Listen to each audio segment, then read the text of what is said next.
사도행전 4장 1절로 12절 말씀 우리 한 목소리로 봉독하겠습니다. 시작. 사도들이 백성에게 말할 때에 제사장들과 성전 맡은 자와 사두개인들이 이르러 예수 안에 죽은 자의 부활이 있다고 백성을 가르치고 전함을 싫어하여 그들을 잡음에 날이 이미 저물었으므로 이튿날까지 가두었으나 말씀을 들은 사람 중에 믿는 자가 많으니 남자의 수가 약 5천이나 되었더라. 이튿날 관리들과 장로들과 서기관들이 예루살렘에 모였는데 대제사장 안나스와 가야바와 요한과 알렉산더와 및 대제사장의 문중이 다 참여하여 사도들을 가운데 세우고 묻되 너희가 무슨 권세와 누구의 이름으로 이 일을 행하였느냐? 이에 베드로가 성령이 충만하여 이르되 백성의 관리들과 장로들아, 만일 병자에게 행한 착한 일에 대하여 이 사람이 어떻게 구원을 받았느냐고 오늘 우리에게 질문한다면 너희와 모든 이스라엘 백성들은 알라. 너희가 십자가에 못 박고 하나님이 죽은 자 가운데서 살리신 나사렛 예수 그리스도의 이름으로 이 사람이 건강하게 되어 너희 앞에 섰느니라. 이 예수는 너희 건축자들의 버린 돌로서 집 모퉁이의 머릿돌이 되었느니라. 아멘. 다른 이로서는 구원을 받을 수 없나니 천하 사람 중에 구원을 받을 만한 다른 이름을 우리에게 주신 일이 없음이라 하였더라. 아멘. 오늘은 사도행전 4장 말씀을 가지고 구원의 이름 예수라고 하는 제목으로 묵상 나눔하도록 하겠습니다. 1절로 12절 말씀 중에 10절을 봅니다. 예수 그리스도의 이름으로 이 사람이 너희 앞에 섰느니라 그랬습니다. 한번 따라해 봅시다. 예수 그리스도의 이름으로 이 사람이 너희 앞에 섰느니라.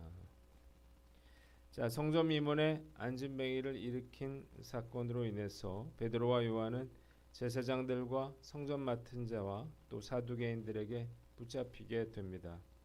다음날 관리들과 장로들과 서기관들이 예루살렘에 모였는데 대제사장 안나스와 가야바와 요한과 알렉산더와 대제사장의 문중이 다 참여하여 그들을 가운데 세우고 너희가 무슨 권세와 누구의 이름으로 이 일을 행하였느냐고 묻습니다. 자, 이 장면은 예수 그리스도를 공회 앞에 세웠던 그 사건을 떠오르게 하죠. 예수님을 십자가에 못 박은 자들이, 죽인 자들이 이번에는 베드로와 요한을 앞에 세우고 신문하고 있습니다. 베드로는 특히 예수님께서 대제사장의 집으로 끌려갔을 때 예수님을 3번이나 모른다고 그렇게 부인했었죠.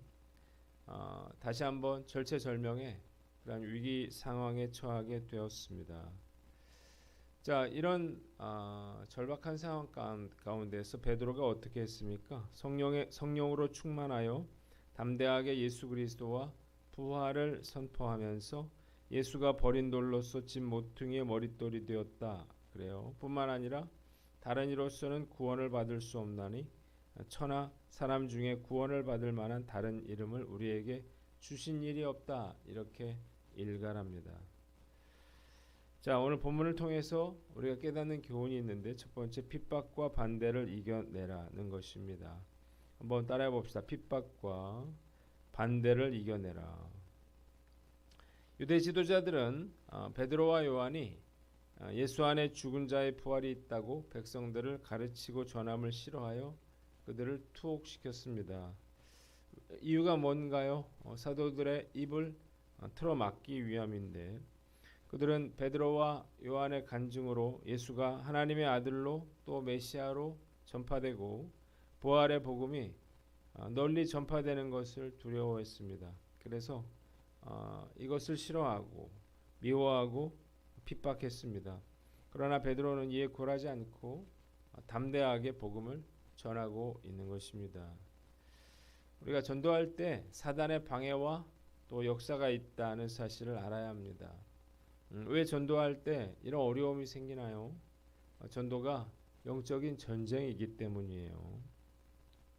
전도 사역은 단순히 한 사람을 교회로 데려오는 게 아닙니다. 어둠의 권세 아래에 있던 그런 사람들을, 어둠의 지배를 받던 사람들을 빼앗아 오는 거예요. 자, 그렇기 때문에 전도하려고 그러면 악한 영들이 가만히 있지는 않는 것입니다. 자기 사람들을 빼앗기지 않기 위해서 문제를 일으키고 또 방해를 하고 핍박을 하는 거예요.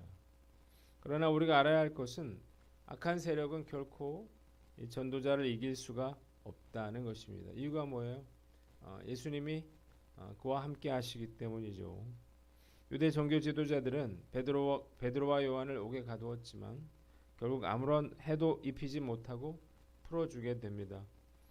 핍박과 반대가 있더라도 그래서 우리는 반드시 그 어려움을 이겨내야 하는 거예요. 매번 전도 집회를 앞두고 이런저런 힘들고 어려운 일들이 생깁니다. 이번 가족사랑 행복축제도 마찬가지였어요.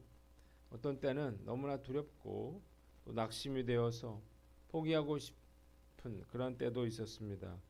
그러나 결국 집회는 성공적으로 끝났죠. 마치 아무 일도 없었던 것처럼 그렇게 모든 문제가 해결이 됐습니다. 전도 대상자를 찾아가서 전도를 할 때 아이가 갑자기 울거나 또 뭐 핸드폰이 온다거나 아니면 뭐 손님이 찾아옵니다. 또 믿지 않은 가족들로 인해서 핍박을 받게 되는데 그래서 마치 복음을 전하는 게 잘못된 행동처럼 그렇게 느끼게 만드는 거예요. 자, 우리가 전도하다가 영적으로 공격을 받고 핍박을 받더라도 담대하게 이겨내고 오히려 기뻐해야 하는 것입니다. 왜냐하면 사단의 견고한 한 축이 무너져 내리고 있는 것이기 때문이에요. 오히려 우리는 핍박이 없는 것을 부끄러워해야 합니다. 우리가 구할 것은 박해 없는 순탄함이 아니라 박해에 굴하지 않는 순전하고 순수한 그러한 믿음이다라고 하는 거예요.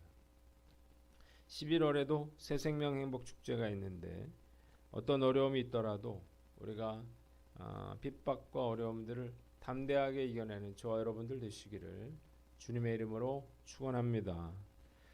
두 번째는 성령 충만하라는 것입니다. 한번 따라해 봅시다. 성령 충만하라.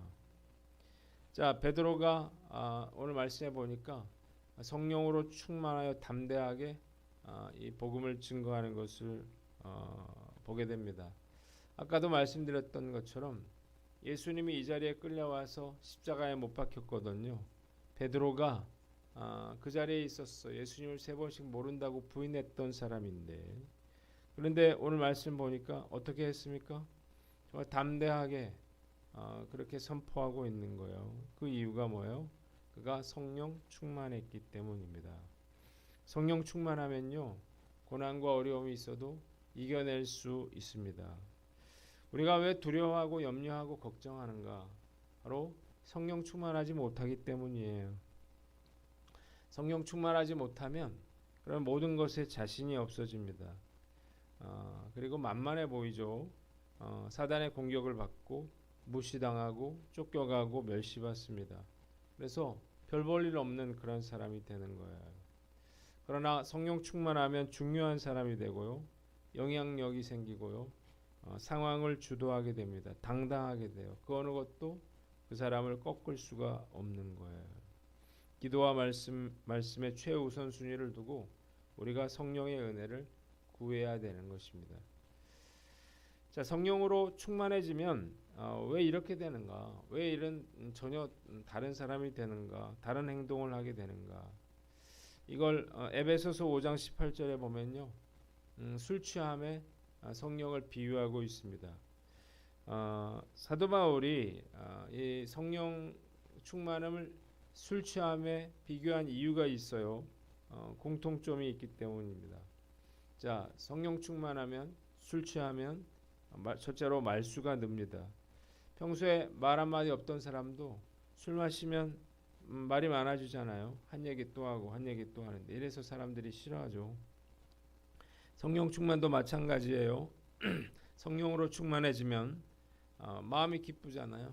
즐겁잖아요. 그래서 다른 사람에게 전하지 않고는 견딜 수 없는 상황이 됩니다. 두 번째, 노래를 하는데요. 술에 취하면 기분이 좋아지죠. 절로 노래가 나옵니다. 춤도 춥니다. 성령 충만해도 마찬가지예요. 너무 기뻐서 하나님을 찬양하게 되고 또 덩실덩실 춤이라도 추고 싶어지는 거예요. 세 번째, 우입니다. 술 마시면 처음에 웃고 즐거워하다가 나중에 울게 돼요. 통곡하기도 하는데 성령 충만해도 마찬가지죠. 회개의 눈물을 흘리고 죄사함의 기쁨에 겨워서 그렇게 통곡하게 됩니다. 네 번째, 자꾸 권하게 되는데요. 술에 취하면 자꾸 다른 사람에게 술 마시라 그래요. 성령 충만해져도 마찬가지죠. 자꾸 예수 믿으라고 성령 받으라고 계속 권하게 됩니다. 다섯 번째, 용감해집니다. 술 마시면 소극적인 사람도 내성적인 사람도 용감하게 행동하죠. 성령 충만해도 마찬가지예요. 오늘 보니까 베드로가 감옥에 갇혀서도 전혀 기죽지 않고 있잖아요. 아무도 말릴 수 없게 됩니다. 여섯 번째, 지배당합니다. 술을 마시면 술에 지배당하고요. 성령 충만하면 성령의 지배를 받게 됩니다. 일곱 번째, 중독되는데요. 술에 깨면은 또 술을 마시고 싶죠. 성령 충만도 마찬가지예요. 또 이런 기쁨과 은혜를 체험하기를 원하는 것입니다.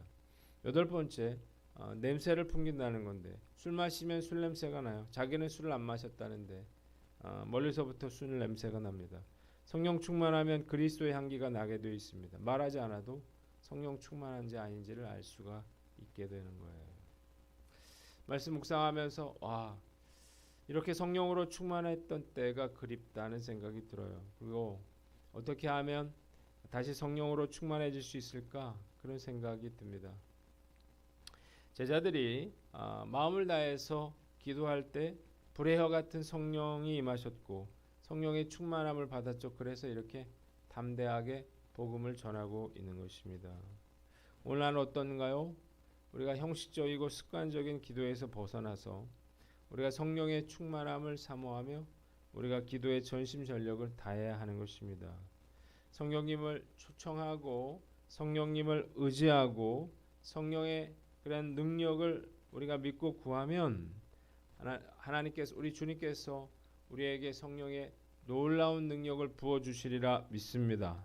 이 믿음으로 어떤 두려움도 담대하게 떨쳐내는 저와 여러분들 되시기를 주님의 이름으로 축원합니다. 마지막으로 확신을 가지고 전하라는 것입니다. 한번 따라해 봅시다. 확신을 가지고 전하라.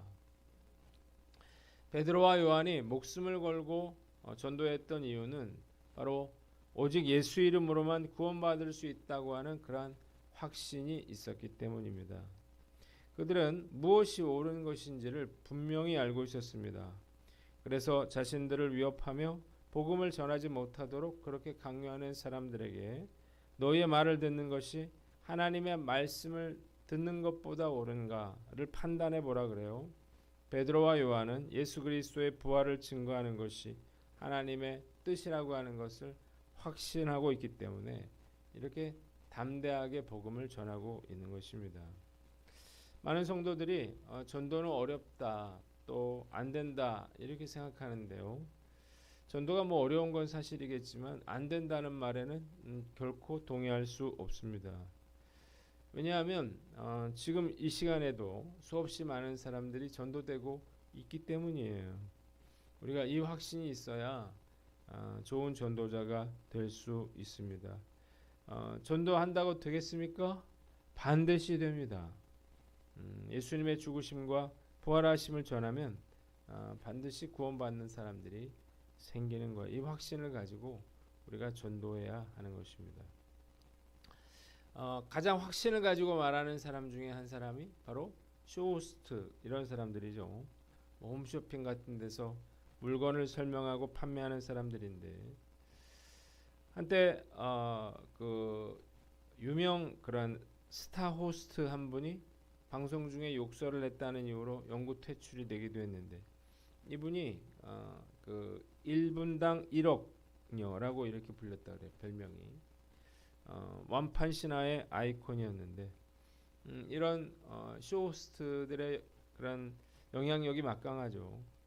이런 사람들의 이야기를 듣다 보면 정말 필요 없는 것들을 막 사들이게 됩니다. 가짜도 진짜인 것처럼 그렇게 확신에 찬 말로 소비자들을 현혹하고 있는데요. 우리가 이 세상의 어떤 것과 비교할 수 없을 만큼 가치 있는 그런 복음을 전하는데 너무나 확신이 없고 자신이 없어요. 그래서 기껏 한다는 말이 한번 믿어봐. 믿어봐야 본전 아니야. 뭐 이렇게 말을 한다는 거예요. 뭐 이렇게 전할 수도 있겠지만 너무 자신 없는 그런 모습이 아닐 수가 없습니다. 세상 사람들은 진짜인지 가짜인지도 모르는 불확실한 것을 이토록 담대하게 소개하고 전하는데 왜 우리는 이렇게 가장 확실하고 좋은 선물인 복음을 전하면서 자신이 없어 하는가? 확신이 없이는요, 사실 복음을 전하기가 어렵죠. 어떤 사람이 물건을 팔면서 자기 자신도 그것에 대해서 확신하지 못한다면 그 물건을 어떻게 팔 수 있겠습니까?